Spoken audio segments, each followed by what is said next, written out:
Welcome to London Glassblowing's first summer show, Summer Solstice, and it's been a really sort of wide brief to try and stimulate our sort of pool of artists into responding, and you can see the varied response. The beautiful thing about glass, you've got so many ways of working with the material. Once you apply that to so many different sort of concepts, you see the results that you get. It's a myriad of different possibilities. I just wanted to highlight a few different things in the show before talking to the panel, because we're just really lucky to have such wonderful work. For instance, Sarah Brown, who was at Collect, she's got these wonderful cakes. I mean, I was worried maybe some of you might pick up a macaron and eat it. I mean, they look truly delicious, but so lifelike. And these are all cast pieces of glass, every single one of them. And to get that quality of that sort of foamy sponginess, I really think is magnificent.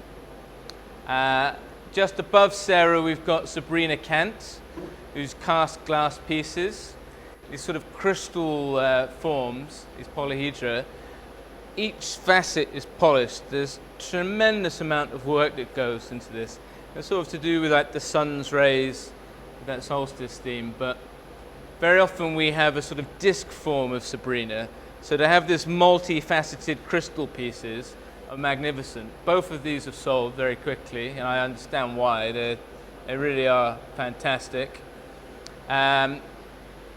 Moving forward, we've got, this is a piece by James Devereux, that you should be familiar with these kind of work.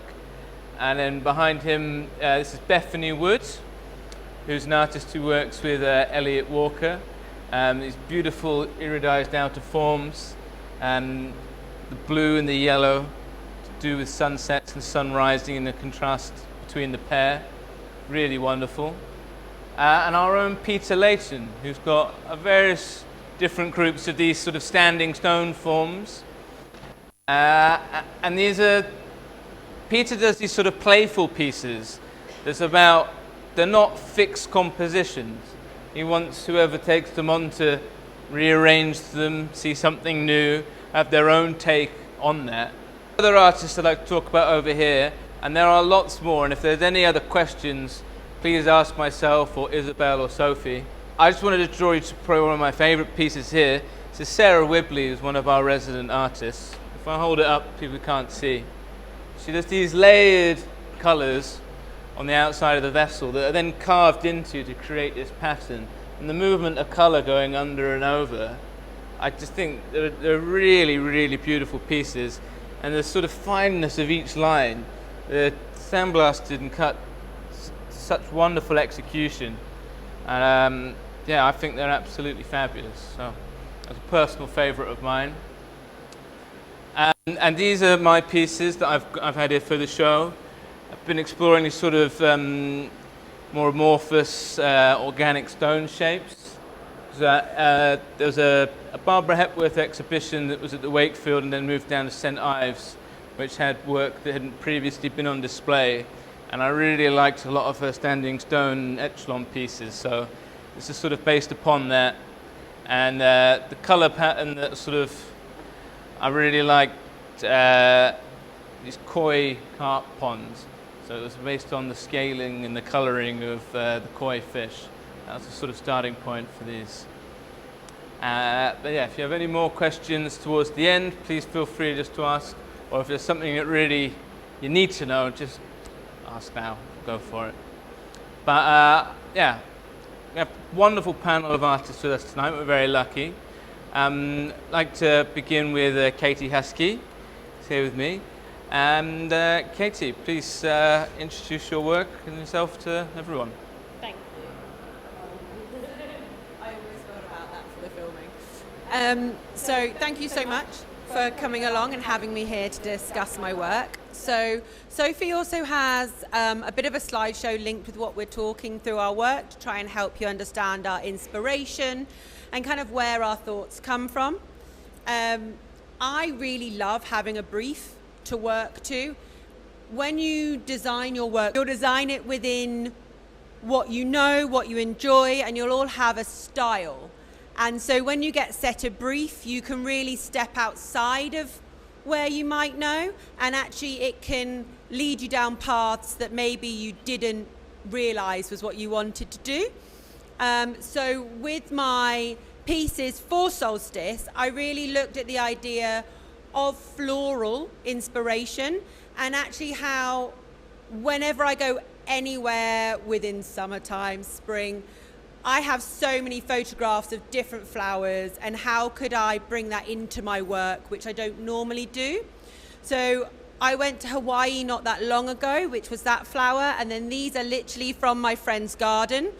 So with these, I really wanted to run with that idea of how could I bring the opening flower, or the bloom as these are called, the multiple layers of the pieces. So within my glass blowing studio down in Wiltshire, we blew large bubbles in essence. These were not puntied, which is the technique we use. These were all blown, and then from there I then marked them all up cold, and I went to Steve Fraze, who's obviously the artist whose work's over there. We work very closely with him within my studio. I would say 70% of the artists that we work with go to Steve for their cold working. He's been in that since he was 16, and he worked as a Dartington crystal cutter for years before he worked for Neil Wilkin, and then went by himself. So what Steve doesn't know about cold working kind of isn't worth knowing. He is a miracle worker. So we marked them up. That's him working within the studio. And actually there's a couple of James Devereaux, whose works there, my business partner. His piece is in front. We absolutely take over his workshop whenever we can. He cut them all roughly, and then we went and we really layered them up to work out how each one will sit within each other. I wanted them to feel like they were part of each other, but they can also all come apart and sit individually as well. So each one is just stacked within it. And so they're individual pieces, aren't they? Absolutely. In the layers. Yeah, so they can literally all come out individually and then sit back within the pieces, so you can unstack them and have them laid out in a different composition as well as being all nestled together. Within all my work, multiples is a theme that actually I kind of didn't realize designing these was actually quite important. These are my other works, and then multiple trails of glass within it. So there obviously is something that really captures my artistic vision in the multiples. So Steve worked his magic. This is them just roughly ground, and you can see when they're cut, they're very flat. So he's actually carved all of the rims round to have a soft, beautiful edge to them, because I wanted them to have a petal feel to them. I didn't want them to be sharp. I just wanted it to have a fluidity to it. And then these are some shots of the close-ups of them. Yeah, the centerpieces, so Yes. are they precious metals within the glass? They are. So the pink one has gold leaf within it. If I just bring that one out, and then the gold one has the silver inside. The precious metals, I think, look fabulous within glass anyway, but also the reasoning for putting the gold within the pink one is that the pink color is actually made from gold. So within the actually alchemy of glass making, to produce this color you have to use gold, and so I thought that was a really nice relationship between the two, that actually it shows the two different tones that gold can be and within the glass making, and then the silver as well I think sits absolutely beautiful with the golds and ambers within this piece. And that's me. Cool. I just wanted to ask you a bit more about, this is obviously new work for you. We've got some of your other pieces here. Yes. Which are beautiful. They've been very popular in the gallery. Do you want to hold them up and just show how you've got, rather than the separate pieces, you've got lots of different clear, solid pieces of glass inside of it? Yes. So, thank you. So within each one, I blow a form, and then normally once you finish blowing a form, that's it, you would put it away into the kiln, whereas what I like to do is then when it's at that point of finished, myself and my assistant, normally a lady called Emma Baker, will then spend maybe another 2 hours, because each piece is individually dripped inside of it, and The reason that they come up so thin is you whip the glass out very quickly. So we end up with lots of trails of glass all over the floor, but you create that beautiful thin line that wraps around them. The tie to this work and my new work is actually these pieces, especially the pink and gold one, is produced with the two colours that are in these pieces here. The reason that has a much more orange and amber tone is because I've blended them, but I wanted to keep a link within my work, and also you saw the flower photos at the beginning, they are those exact tones as well, so I obviously have that. That's what I'm really passionate about. I think the bowl as a form seems to be something you've been playing with quite a lot. It's definitely seems to be a way that you're expressing your work. And it is. I love the functional form, whether you use it or not. It's something that if you look through any of my series that I produce, there is a functional aspect to it, and it's just changing it and moving it into a different realm that, for example, they're all individual, so you can unstack them. If you wanted to, they could be functional, but they're also a complete artwork by themselves, and that's what I love, is that balance between the two. Thank you so much, Katie. Really great to meet you. I'd like to introduce our next guest tonight. It's Laura Quinn. And Laura, please tell us more. Yeah, so hello everybody. My name is Laura Quinn. I'm an Irish glass artist, but I've been living in the UK for the last 7 years now. And I'm based currently down in Farnham in Surrey, so only about an hour away from here. Pieces that you kind of see on display tonight is we've got some of the work I created here last year for Collect. I did Collect Open, so I got to show a whole body of new work.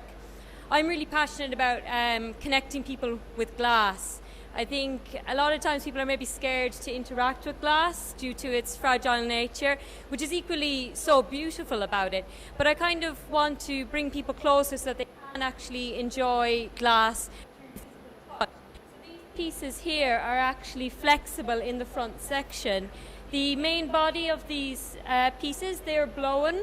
After I blow them, they come out of the kiln the next day, and I start carving in cavities into them. So what you're actually looking at here is at the front, it's several lampworked components. In this one there's about 75. This is probably a little bit more, but they're individually made and they're perforated into a silicone membrane, and that's what gives it its durability and its flexible kind of nature to it. This one particularly was based off of actually Venetian glass blowing and the use of what we call bit work in Venetian blown designs, and that's where in the hot shop you come with tiny little gathers of glass, apply it hot to whatever you're making, flatten it down and pull it out, so you see a lot of these kind of verdant forms on Venetian chandeliers and such. But I wanted to actually make a little play on that. Because though they're extremely beautiful, they are delicate, whereas this is kind of playing on that beautiful nature, but something that you can actually interact with. So these, as we said, are previous work, but in response to the theme of the Solstice, I've been working on some brand new work here in the back. And for kind of basing it on the Solstice theme, I actually wanted to take a bit of a nod towards the darkest part of the year, because without darkness we can't really appreciate light. So these forms here are based on the forms that we see within mushrooms. So yeah, it's based mainly off of the gill formations, the lamella within mushrooms, particularly I'm drawn to kind of the shapes within oyster mushrooms just because of actually how you can see those gill formations when they're growing. And this is probably where I next want to take this work, is to move off of that kind of almost like kind of flat plane and start to bring movement within the base. So to tell you a little bit about how I do this process, because it's actually combining digital making with traditional hand making, where possible I always try to kind of push against being a traditionalist, and for this series I incorporated water jet cutting. However, the pattern for the water jet cutting I first draw by hand, so I'll get out my sketchbooks and I will be looking at the objects firsthand and be drawing from them. After I draw them, I then scan them in and I convert them into what we call a vector file. So it's basically a digital file based off of kind of the hand drawings. So I think we'll go to the next one. So this here is what then the pieces look like when they come back from the water jet cutters. And you'll see that the edges of them look quite white. That's just the kind of frosted finish on them from the abrasive that they use at the water jet cutters. And definitely when I sent these off, it was to a place called London Waterjet, not in London, based in High Wycombe.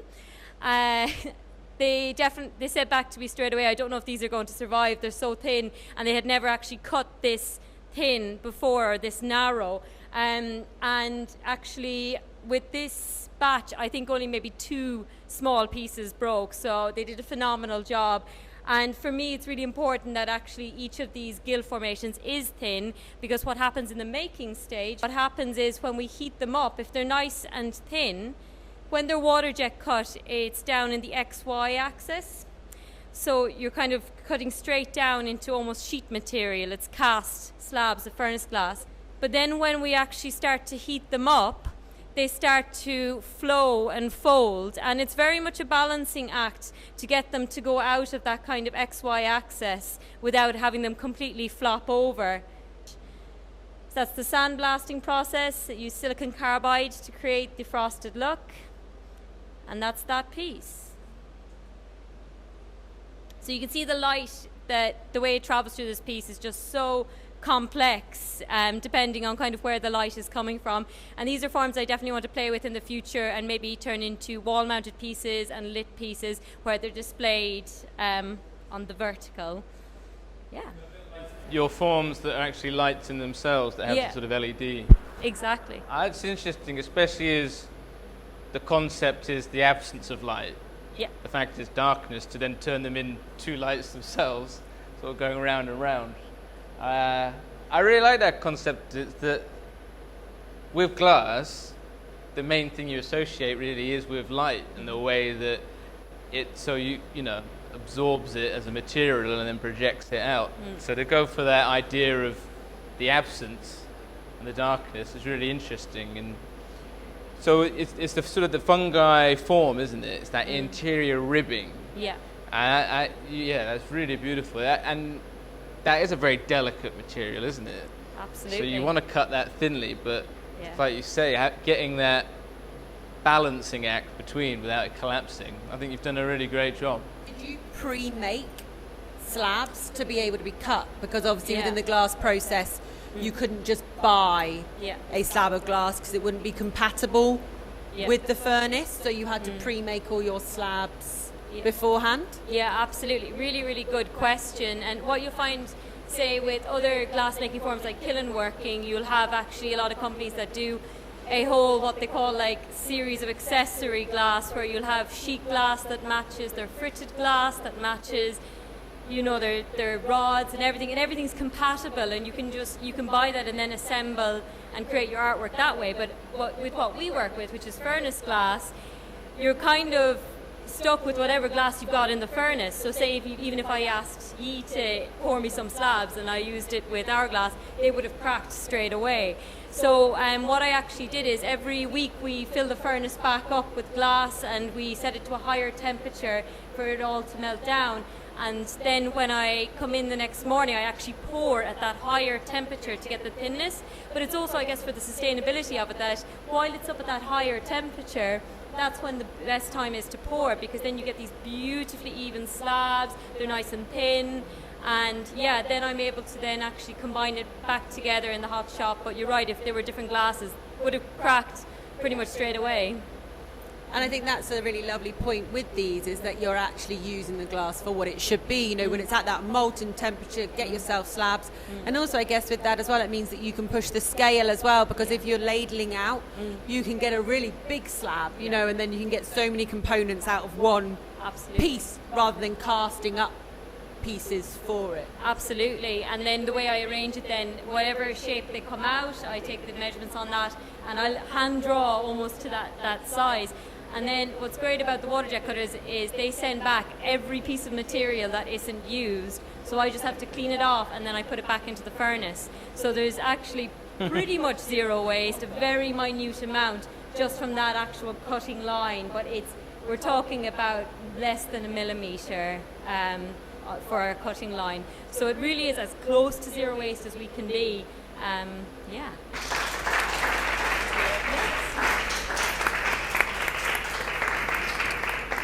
And so to our final guy on the panel tonight, Mr. Anthony Scala, who's been affiliated with the studio for how many years, Anthony?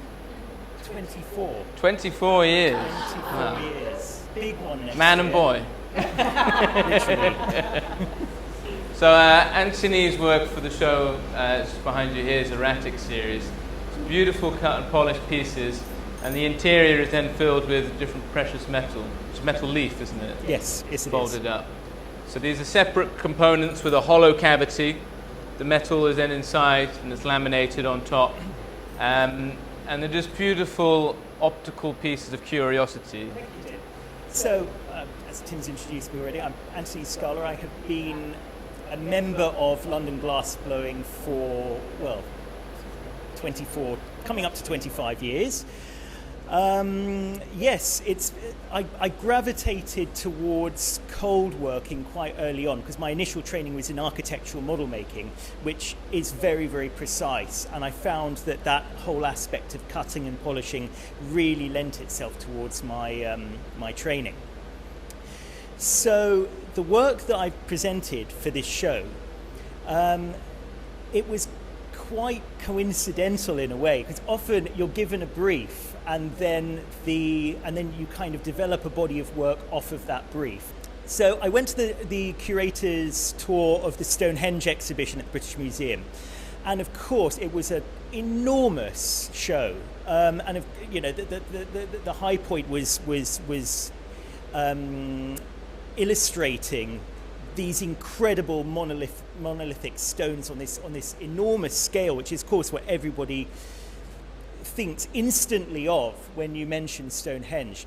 But for me, it was almost the opposite. It wasn't the macro scale, it was the micro scale that really attracted me. The fact that the humans of 6,000 years ago, so we're talking the latter part of the Neolithic period, spent so much time and sophistication shaping found objects. And the first thing that you saw when you walked into that show was 94 hand-cut stone axes. And the level of sophistication, the number 94 was quite important because it's what they assume 94 generations of humans existed during the Neolithic period. But the level of sophistication of the way these axe heads have been cut, a lot of the polishing wouldn't have benefited the cutting edge at all. It was done to enhance the aesthetic value of the stone that they were utilizing. The other aspect that really attracted me was towards the later part. So we're talking 4,500, 4,000 years ago, was the amount of metals, in particular gold, that was being used for many of the artifacts. Now, gold at that time really represented the power of the sun, because it was this incredible warm yellow color. It was very malleable. You could polish it to this incredible shine. So they used it a lot. And at that period, they'd gone from creating these kind of monumental community sculptures in a way, to representing this power of the sun in a much more personal way. So they were creating these objects that they could carry with them and to enhance their own form of decoration. So it's incredible to see how the thinking of humanity changed during that period. And for me, the show was breathtaking. So that kind of got me thinking about how I could represent that and how I could run with that as an idea. So that's when I first came, the idea of this erratic series first came about. I'd been making pieces that incorporated gold leaf, but they were far more geometric, much more symmetrical in a way. And I really wanted to represent this natural form of these stones. Also, we'll show, this is me making one of the pieces in the hot shop So this is me making one of the smaller pieces. So this is the beauty of glass. It's got this incredibly malleable material quality straight from the furnace. And this is me using a just piece of copper plumbing rod to shape it. And this is quite free for me because I'm very precise with my work. So to actually be able to shape the glass in this quite free sense was a very liberating experience. I think this is me making a much bigger one, a much bigger version, with the help of Liam Reeves, who's one of the glass blowers here. These can be made on any scale. I chose this group because they kind of resembled kind of pebble forms for me, and although I do make them on a larger scale, there's something really tactile about being able to hold something in your hand like this. But yes, I really must thank Liam Reeves for the help here, because he really was hoiking around quite a heavy piece of glass, and I couldn't have done that solo. So basically, once I've got these forms, the next stage is cutting them. So here's me using the terribly scary looking clipper saw. It barks worse than its bite. It's not nearly as scary as it looks. It took me a bit of time to get used to it, but we're all cool with the clipper saw now. So yeah, it's cutting off the excess glass from the blowing iron. It's once you've got it into that, once you've cut off that excess, you can really begin to see the form and how you can work with it. So if you move to the next slide. So this is the pieces once they've been cut. So at this point, they've been ground and lapped. So essentially it's taking them through all of the stages of grit. So from a very coarse grinding agent all the way through to a very, very fine a ground surface that's almost like satin. Now, as Tim will know, and Katie, anyone who's done loads and loads of polishing, the finer the grit becomes, the more chance you've got of putting a dirty great scratch in it. And of course, once you put that scratch in it, there's nothing you can do except go back to square one and work all the way through again. So we are a little bit obsessive about cleanliness. We don't like other people touching our grit pots. So this is me filling the cavities once the pieces are polished. So these are the sheets of gold leaf. Now, gold leaf, as Katie has probably experienced, the tiniest breath of wind and it's gone. It's on the ceiling somewhere. Even when you think you're not really breathing, you hold your breath, the tiniest, and it can just go. It's incredibly fine. So, you try and do it in an airless room. But also, it's just incredible how much, even a small cavity, just how many leaves of gold leaf go into these things. So it's like, there's another book, and there's another book, and is this thing ever going to be full? So, but it's important that they have a certain aesthetic. So really, you just use as much gold leaf as it needs. So this is me laminating the lens over the top of one of the pieces. It's probably been a very bad day for me at that point. Maybe lots of things had gone wrong. Could you explain a bit about the magic of UV glue and what actually sets it off? Yes, I think we've got another picture that on the next one. So this particular glue is incredibly runny. It's almost like water. So what I rely on is actually capillary action to spread the UV adhesive through the join. Which is brilliant because it's a way of keeping the join super, super clean. And then once you've got it, once it's filled, I use the magic UV lamp, which you wave over the piece for about 30 seconds, and then it's completely bonded. So this is the piece once it's finished. And one of the things I particularly liked about this erratic series was the kind of organic quality of the forms and how that affects the projected image of the gold on the inside. So these were really fantastic pieces. I thoroughly enjoyed developing them, and the tie-in to the Stonehenge exhibition was such an important thing for me. What we have that our ancient ancestors didn't was incredibly sophisticated alloys now. And that was the biggest surprise of all to me when I actually started researching just how many gold alloys there were out there and how many different colours this gold could represent. And you know, I've still barely scratched the surface. There are incredible colorways, and just adjusting the chemistry a tiny amount has such a profound effect on the shading colors that you get. So, you know, I think I've totally fallen in love with gold, and I'm going to be using it for a long time. It would be nice if I could fall in love with aluminium foil, maybe. It would have been cheaper, but, you know. Have you thought about having smaller polished pieces of glass then encased within these objects? Have you worked other glass objects within the object? No, that's actually an interesting approach. That could be another way. So you're coating something that then goes inside the object. We'll discuss that later, Tim. I think that's it. Could be. No, thank you so much, Anthony, for giving us such an in-depth.